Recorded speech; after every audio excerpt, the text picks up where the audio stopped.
Orang beriman menanggapi karya keselamatan Allah.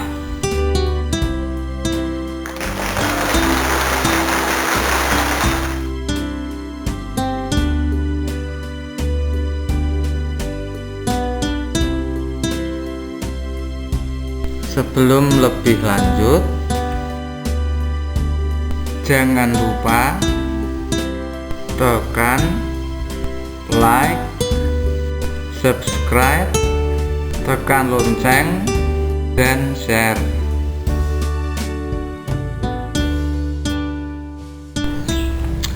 Sebelum mulai pelajaran, mari kita berdoa terlebih dahulu.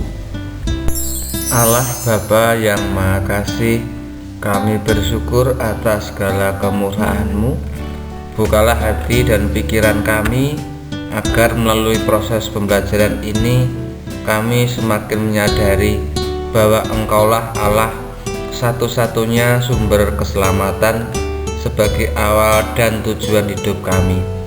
Dengan perantaraan Kristus Tuhan dan Juru Selamat kami, amin. Penjabaran bab 1, orang beriman menanggapi karya keselamatan Allah. Allah sumber keselamatan sejati. Beragama sebagai tanggapan karya keselamatan dari Allah. Beriman sebagai tanggapan karya keselamatan dari Allah. Beriman Kristiani. Iman dan kebersamaan dalam jemaat. Maria teladan hidup beriman.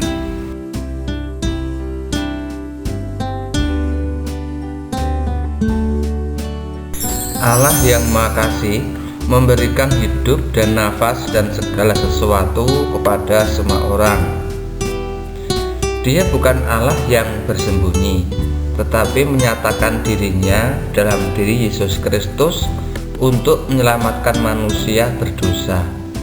Keselamatan itu mengundang manusia untuk menanggapi keselamatan yang diberikan Allah dengan cara hidup beriman.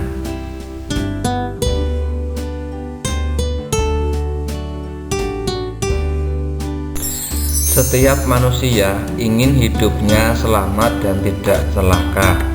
Berbagai usaha dilakukan.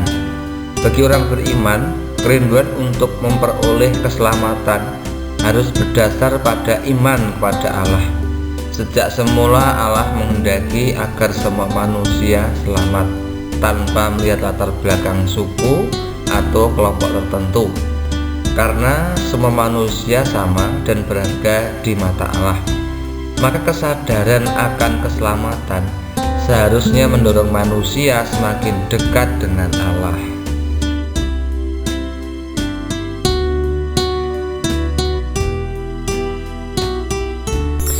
Sebagai orang beriman, kita harus meyakini bahwa Allah adalah sumber keselamatan sejati. Namun dalam kenyataan hidup sehari-hari, kita jumpai banyak orang yang hidup jauh dari Allah, bahkan beranggapan hidup dapat dijalani tanpa Allah. Banyak orang tidak lagi mengandalkan Allah sebagai satu-satunya sumber keselamatan, tetapi mengandalkan harta, kekayaan, uang, jabatan, kenikmatan, dan lain-lain sebagai jalan kepuasan hidup. Beberapa contoh jalan hidup yang keliru dalam diri manusia.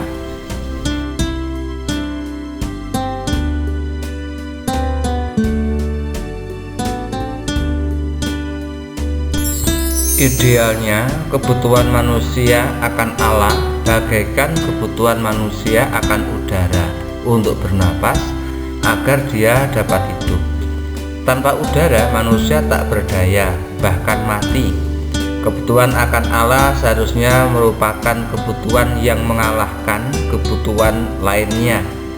Sebab tanpa Allah, manusia tidak dapat hidup.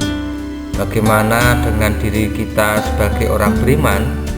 Benarkah kita sudah menyerahkan hidup kita kepada Allah sebagai sumber keselamatan sejati?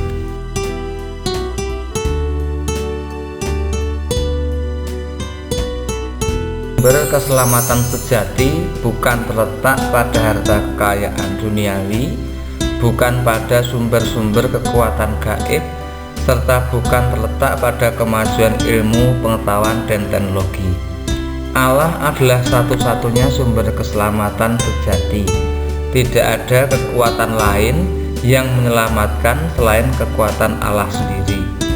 Saksikan kembali video tentang kisah hidup Rasul Paulus di Athena di atas. Kisah bagaimana orang Athena memahami keselamatan. Kisah ini diambil dari kitab Kisah Para Rasul 17 ayat 16-34. Lalu jawab pertanyaan berikut.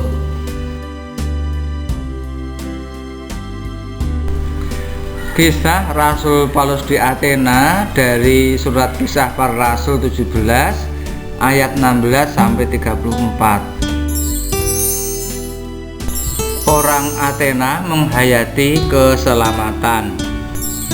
Sementara Paulus menantikan mereka di Athena, sangat sedih hatinya karena ia melihat bahwa kota itu penuh dengan patung-patung berhala.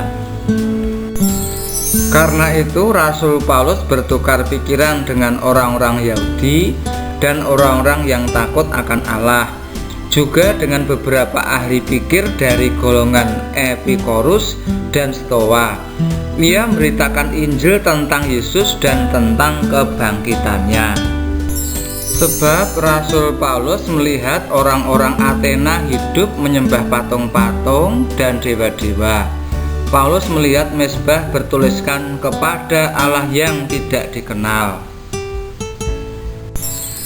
Penyembahan patung dan berhala sebagai sebuah kebodohan, sebab Allah sebagai pencipta, kemuliaannya melebihi patung-patung yang mereka buat. Paulus juga memberitakan kebangkitan Yesus untuk semua orang percaya. Banyak yang tidak mau percaya kepada pemberitaan Rasul Paulus. Namun demikian, banyak pula yang percaya, seperti Dionisius, anggota majelis Areopagus, dan seorang perempuan bernama Damaris, dan juga orang-orang lain bersama-sama dengan mereka.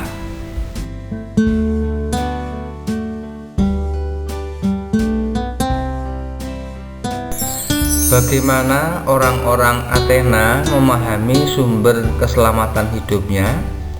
Bagaimana sikap Paulus melihat hal itu dan apa yang dilakukannya?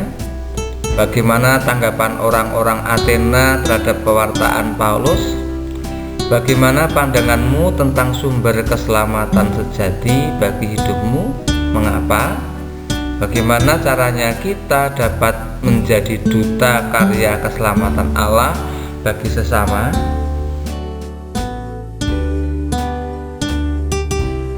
Anak-anak yang terkasih, Allah kita sungguh baik hati. Karena kasih-Nya kita diciptakan dengan martabat yang luhur. Karena kebaikan-Nya pula kita masih dapat menikmati napas kehidupan sampai hari ini. Kita juga diberi orang tua yang penuh perhatian serta selalu membimbingmu. Bagaimana kita menyikapi kebaikan Allah semua itu? Sudahkah kita menyerahkan hidup kita kepada kehendak Allah? Seharusnya sebagai orang beriman, dalam setiap kesempatan kita harus selalu menyandarkan hidup kita kepada Allah sebagai sumber keselamatan sejati.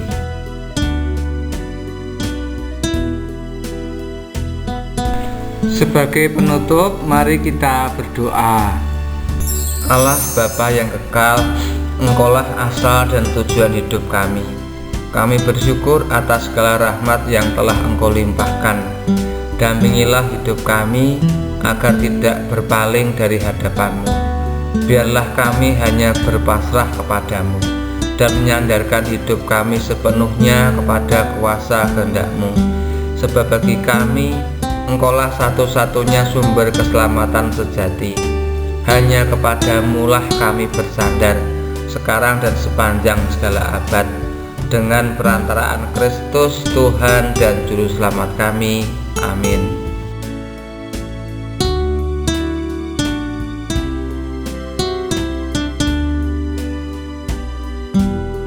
Demikian dahulu pembahasan materi kali ini. Kita akan lanjutkan materi pada video berikutnya. Sekali lagi, jangan lupa tekan like, subscribe, tekan lonceng, dan share.